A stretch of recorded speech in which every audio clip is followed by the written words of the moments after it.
സൂഫികൾ വാഴുന്നു. ദൈവത്തിൻ പ്രീതിക്കായി ഗാനങ്ങൾ മൂളുന്നു. സൂഫി തൻ തത്വങ്ങൾ പ്രചാരമേടുന്നു.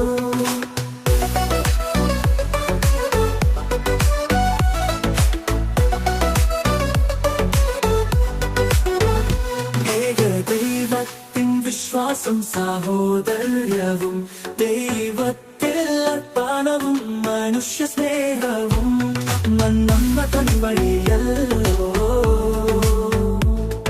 സമ്പത്തും അധികാരവും ആഡംബര ലൗകിക ആഗ്രഹം വെടിയാനും ആരാഞ്ഞു സൂഫികൾ. 12ാം നൂറ്റാണ്ടിൽ ഇന്ത്യയിലെത്തുന്നു. ചിസ്തിയും സുഹ്നവതിയും ഇന്ത്യയിൽ വാഴുന്നു. ഗുരുവായി ശക്തിയും അനുയായി മുരീദം ഖാനായിൽ കൂടുന്നു. താളങ്ങൾ മൂടുന്നു.